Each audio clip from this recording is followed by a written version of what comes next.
Yo, what's up, everybody? Podcast time. What's up? All right, so I was getting my hair cut the other day. The barber is not he's like one of those like fringe believers, like believes, but like not a faithful follower of Jesus Christ. And so I was getting my hair cut the other day, and we were talking about life and careers and how long I've been at this and the glass house that I live in. And I said to him, I said, man, this is the only career, and I'm sure there's more.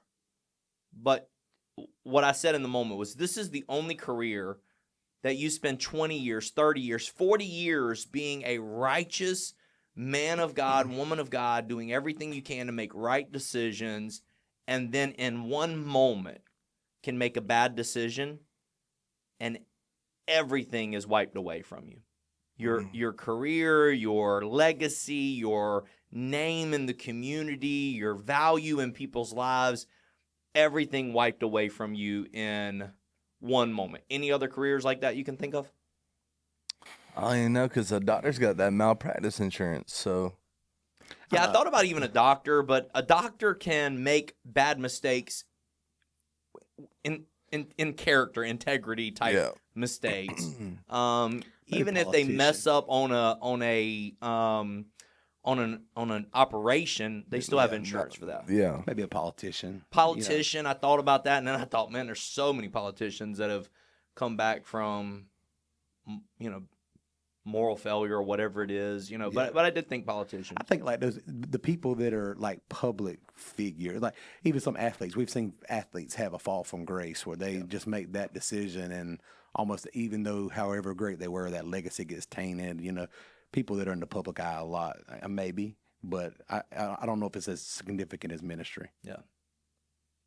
It's wild. And so as I said that to him, I feel like I have said it a few times to a few other people this week, and I was like, man, we had a podcast that was scheduled for today that it fell through, and so I was like, last minute, I was like, let's put this crew together and let's just talk about protecting your mantle, protecting your legacy, protecting your future, putting guardrails up in ministry. This is probably going to be to more, ministry-related type people, but some of those young guys out there that, are saying whatever they want to on social media right now, those things are going to come back and bite you in the tail if you're not careful. Let's just talk about protecting the mantle. Is that an okay way to say it? Yeah, I think so. Yeah. Well, let's talk. Like, you're young in this, new in this. Has that thought ever crossed your mind? Like, hey, if I make one bad mistake, everything comes crashing down. Oh yeah. I mean, I'm 32. I started receiving my first salary. Not that matters, but like to me, that's what I count. Like, okay, now I'm doing this, pursuing a career in my calling. For sure. And I was 18 years old. So 14 years I've been able to do this. And when I started, my dad was the children's pastor on staff, and my role literally was just to preach to teenagers. So I was the youth leader, but my dad was a staff pastor. Yeah. So all I did was preach and love on kids that were really my age. I mean, I was 18, 19 years old. And I remember the first uncomfortable moments of ministry at that point, being single at 18, 19 years old. And, a student come to the youth group that's 17 years old, a senior in high school or junior in high school, where morally in the eyes of people, that would be an okay relationship. But because of my role in ministry, there were some awkwardness there that I had to navigate. Now, thankfully, I had the benefit of having my dad on staff, and I had these things in front of me. But there were some decisions probably at 17, 18 years old that were made had not the grace of God been involved and great men in my life to help start setting some guardrails that could have honestly derailed ministry before it ever started for me. And things like, you don't drive with a lady by yourself. As a teenager, it's nothing for you to say, hey, I'm going to take this friend home from practice or from the event.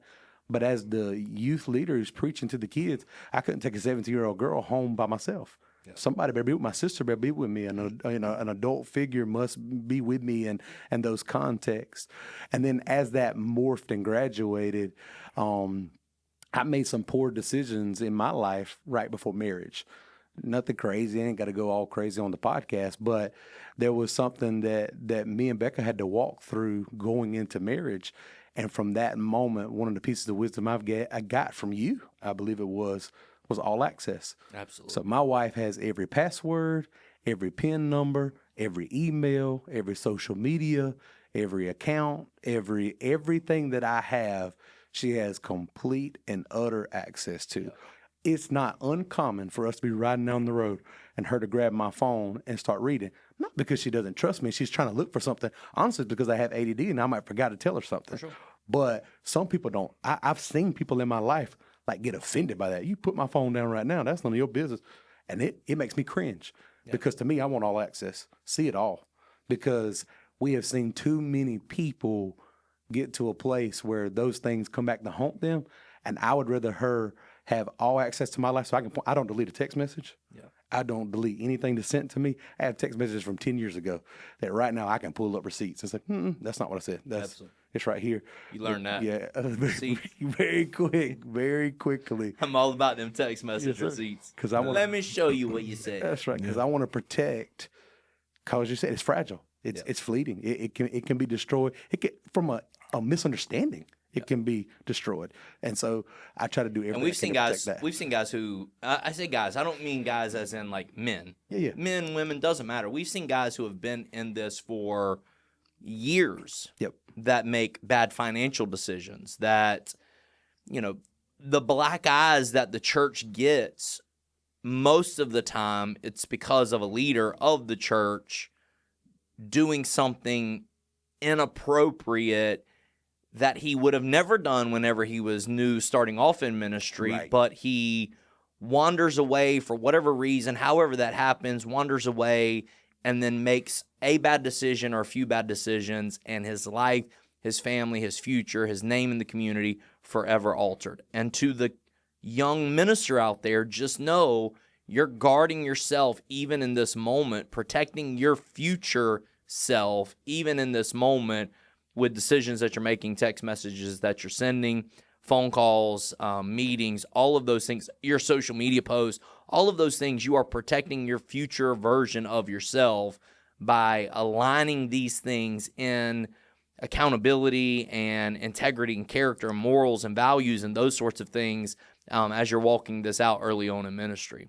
Yeah, if you're 19 years old out there and you got an opportunity to do ministry, everything you do as a 19-year-old in ministry will only be magnified when you find yourself, 10 years, 15 years down the road in ministry, however you are handling it then. So then if you begin to put in those guardrails, those pieces of accountability, having people in your life you can talk to at that age, then when you get to 15, 20 years in ministry and you're struggling or, you have some stress happening inside of your ministry environment, then you can handle those things in a different way. And, thankfully for me, I was that 19-year-old kid and I screwed up a bunch. But the great thing for me was I had people around me who loved me and helped correct me in a way that brought me back to a healthy place. And it wasn't, for me, like, my heart has always been a pursuit of, God, I want to be righteous, but also I was stupid. Yeah. And so there's that. Yeah, Neil Nolan and I talk a lot about this, that we actually probably get it opposite or wrong in the Church of God, where we credential people too young, but then don't give them platforms until they're older, which I think it should be the opposite way. I think we should give kids platforms, opportunities, invest in them, but not credential them so early. Because at 19, man, what 19? I was credentialed at, 21. What 21-year-old is To your point, I want to piggyback right here. This is where I was going. I started pastoring my first church at 22 years old. So I had a small budget responsibility as a youth pastor, very minimal, to where it's still responsibility, but in an instant. And anybody who goes through our process can have the same license that I had in that moment. I inherited essentially $150,000 a year business and was given all access to the account with a debit card. Yeah. They handed me that. At 22. Here's the books. Here's the checkbook. And thank God, George Freeman, I love you. Thank God for George Freeman, who is an incredible He probably clerk. kept you out of jail and you didn't even know it. Man, I was so thankful for a godly clerk that we could have good rapport and I didn't have to have a lot of hands-on with the finances. It scared me to have the church's the debit card, not a credit card, debit card directly connected to the church's account.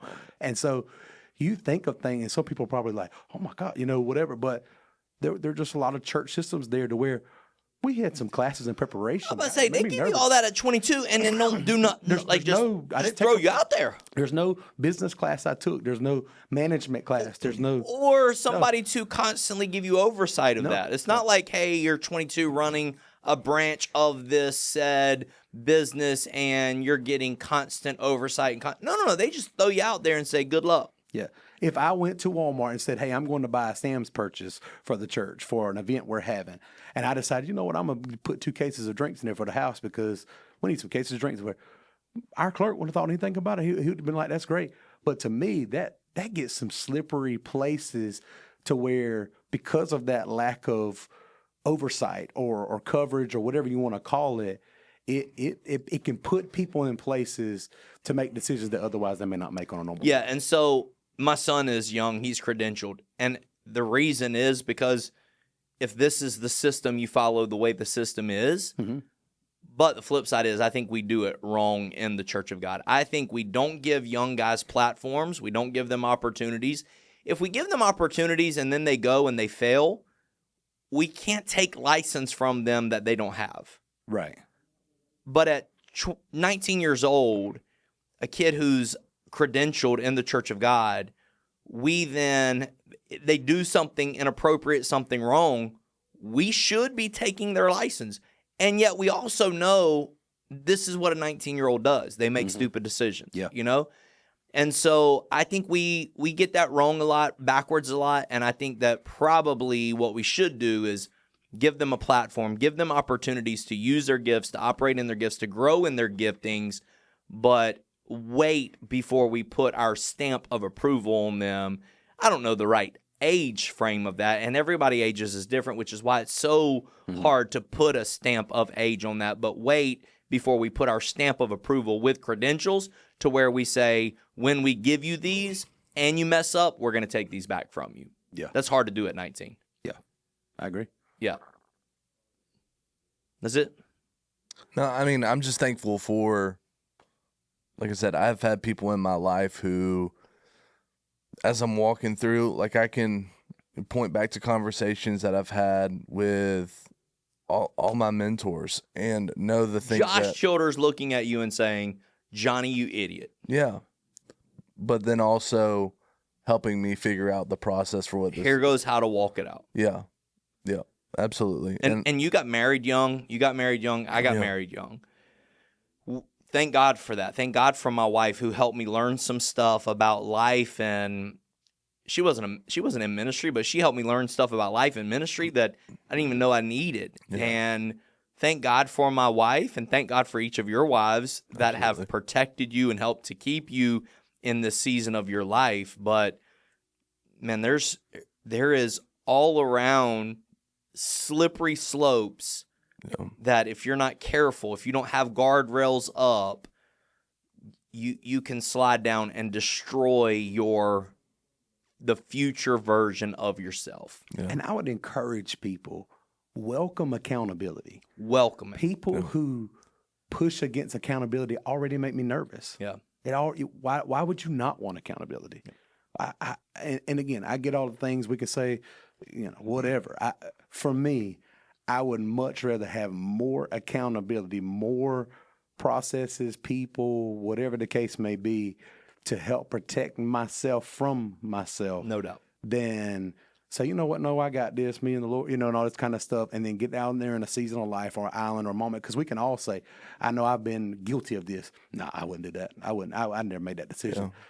But then, Lord, I don't want to be in a position to even have that opportunity. I don't want to find out, because there's wickedness in here that the grace and mercy of Jesus, and the Holy Spirit has to convict No and doubt. crucify daily. And so for me, Lord, I want as much accountability as possible. And I would encourage, I think everybody needs a pastor, not just a pastor on Sunday. You need somebody who can pastor your life, somebody that you can trust and come to in those moments that when you've made a stupid decision that I can go to and talk to.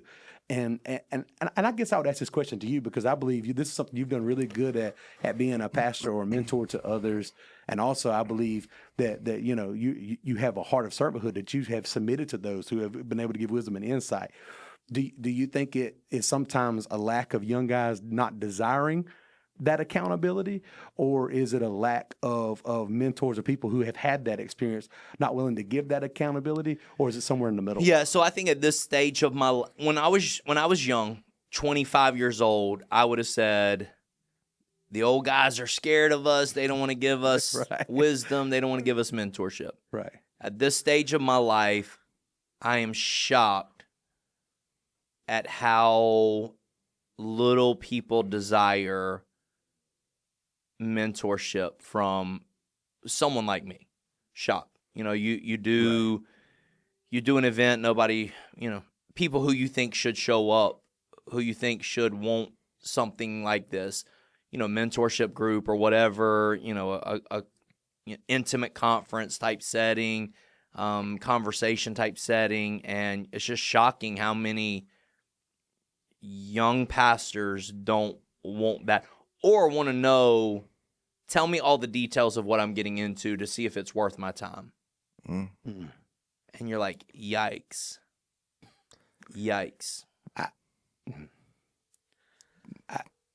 Sometimes I worry about, I'm going to paint with a broad brush, which is dangerous sometimes, but a culture or a society around this arena, if we're not careful, that we're pursuing relationships for what it can benefit me. No doubt. In the long term, when to me, the relationship is what I needed. I needed a father. I needed a mentor. I got a great dad. I can call him right now. He'll give me such wisdom and love and support. Mm-hmm. But I needed somebody outside of that blood relationship who had walked out ministry in ways that I hadn't to pour into me. And I remember our first conversation when I remember the Lord speaking to me and said, hey, go pursue this. I made the call, and I'd called plenty of guys, sat down with plenty of people, traveled to other churches and done these things. And you said, all right, this is where it starts. Let's just get to know each other because I can't trust you. You can't trust me. We don't know each other. So before I get in here and we talk about state secrets and our emotions and our families and all these things, let's get to know each other. Let's start with a phone call. Let's start with a text thread. Let's start with these things. And to see where it's ballooned, 12, 14 years later, yep. It's invaluable to me. You know what I mean? But those things take work. You you have to desire it and you have to put in the effort to build it. Absolutely. And I think I think part of the problem is maybe I'll lump myself into this category of people, not that this is my heart, is that maybe our desire is more for influence and growth of whatever thing that we have been given to minister to, rather than first making sure that we're good internally before that we do that. Yeah. It was so funny. We were going to a conference and I remember texting you being like, hey, this session's happening. I can't wait for this to happen. And it ended up being the soul care piece, the part that focused on your identity in Christ that was the most impactful to me.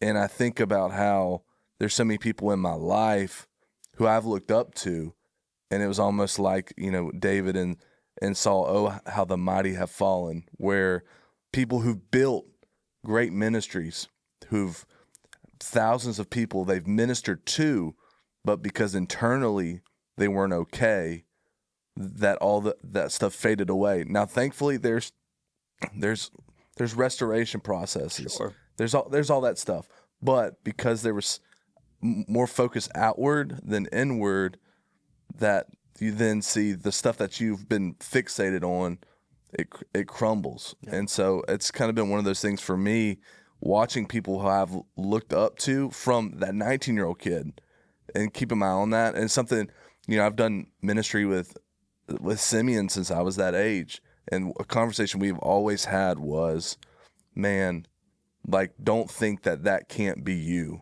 Yeah. Don't be on the end of pointing at that person thinking that that's never going to happen to me. I'm very cautious, very protective, and not so prideful to think that couldn't happen to me if I don't have all the guardrails and systems in place. Listen, I know it's hard to see people say things like, how could that happen? And I'm not that guy. I'm the guy going, but by God's grace. Yeah. But by his hand, but by his protection. Where would I be if it weren't for you walking with me every single day? And I think the fragileness of the role we carry in people's lives is they think that we're perfect. If you are walking by, I was going to say, somebody asking for money and you don't give them anything. To you, you may say, man, I gave this guy money yesterday. I'm not giving him more today. But somebody behind you sees that. They're shocked that you're not generous. If you're in the parking lot and somebody hits your car with a buggy and you get so frustrated because you just got this car and now you got a scratch on it and you get angry and you have this altercation in the parking lot, like somebody records that, all of a sudden, your name is beat up in the community.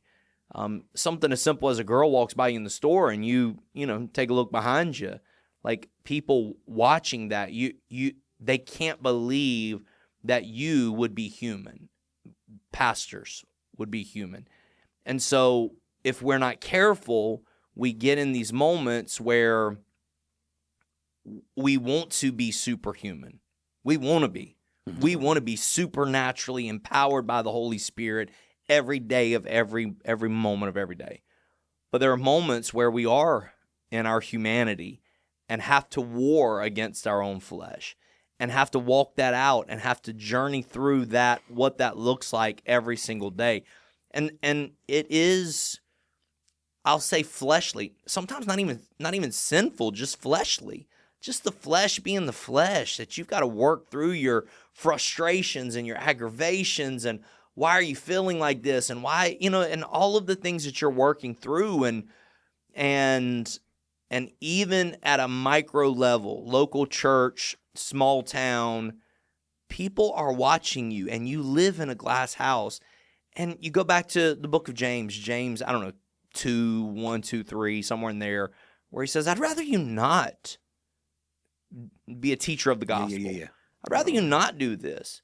Because if you do, you're going to be judged more harshly than everybody else. And I'd rather you not do this because you know what you're getting into, that you're going to live in a glass house where everybody's going to throw rocks at everything that you do, and you've got to be okay with that. And so to the young pastor out there, I would say, don't get mad that you live in a glass house.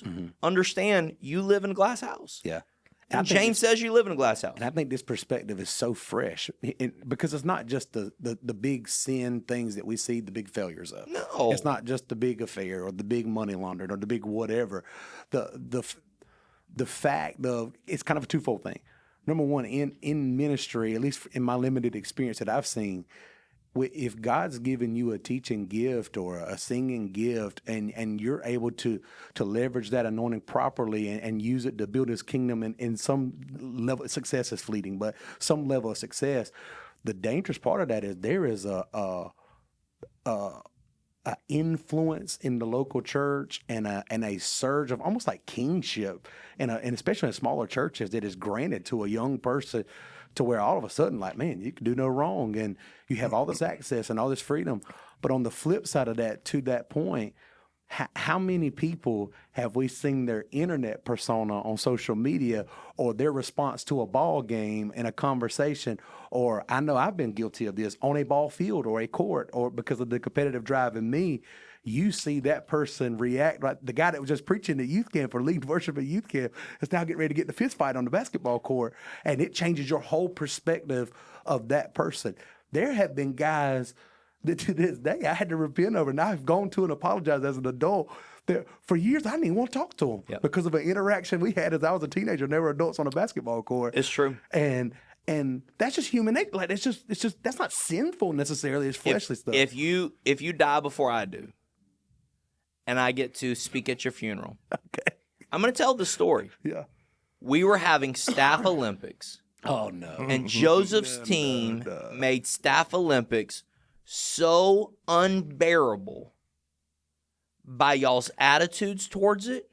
And I remember I had told everybody for a month, this is just for fun. We're just having fun. We're going to have a staff week where we're just going to have a fun week doing all the fun things. The end of the first event we're doing this almost like Amazing Race type thing through the church. We get to the end, we're putting together a puzzle, and you come in and you said, we'd have been here by now if we had the opportunity to cheat like they did. And I was the judge kind of make see, and when you said it, I just kind of looked at you and I was like, what? Like, thought you were joking. And you were fuming. And we had a conversation. We had Joseph, it's just a game. Chill out. It's just a game. And it is not a big deal. We give away fake points. We just made up a point system. Yeah. We give away fake points. This is not a big deal. But you were hot in the moment, and in that moment, thank God you had people around you that were protecting your future. Because if you take that same energy and go out there to a ball field, and I've seen it, we've seen it, where he's had to pull my son off of a field because my son was barking at people. There's somebody my son literally has never shook hands with that he cannot stand, who's an amazing man of God and like a youth pastor, but his attitude on the field, my son cannot stand him. And there's some people I keep telling my son whenever he would act like that on the field, I'm like, the same way you feel about that dude, people feel about you because of the way you, and again, he's grown. We all grow through those seasons. I was that guy out on the field at 19, 20 years old. But those moments where somebody needs to wrap their arms around you and go, hey man, what are you doing? Like this can't be your attitude towards this thing, towards losing, towards something going wrong. This can't be your attitude, because all you're doing is minimizing your validity and influence and shepherding abilities to the people around you by the way you're acting right now. Yeah, and I know we've talked a lot about like actions, and I know we've talked a lot about, we've thrown in some moral failure stuff, but we're talking about protecting the mantle, and I think a lot of times what can be the most dangerous part to our mantle is ourselves. I think our inner dialogue that we have with ourselves about who we see ourselves as in ministry, whether we feel like a failure or we feel like the ministry is not, they don't like me, they don't accept who I am, or whatever that looks like, whatever you're telling yourself. And then what you'll end up finding yourself doing is wanting to turn in that resignation letter, wanting to quit.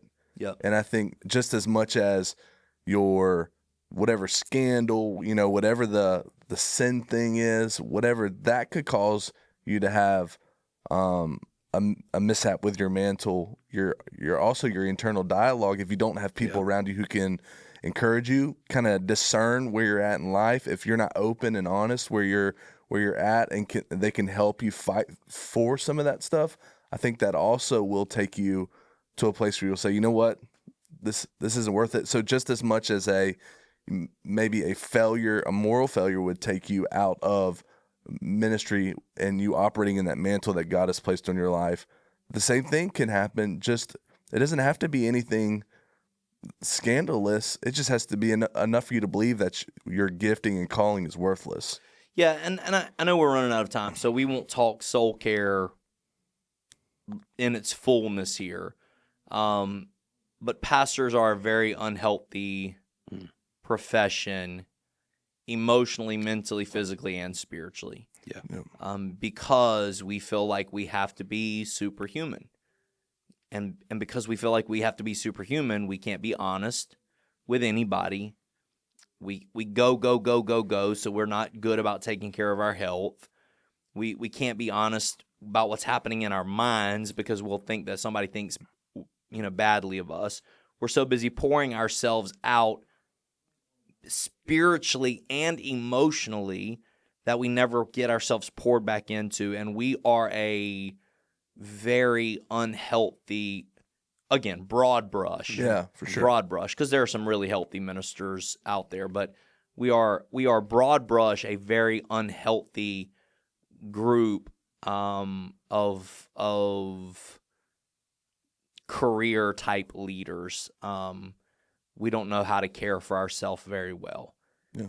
And there's a lot of conversations that can be had from that. Maybe that's the next podcast, because we've been going, we're about at a time, but maybe we come back and have some soul care conversations about how to make sure a pastor is healthy emotionally, mentally, physically, and spiritually. Yeah, that's good. Love it. Thanks for hanging out with me. No doubt. Appreciate the opportunity. Peace out. Let's go.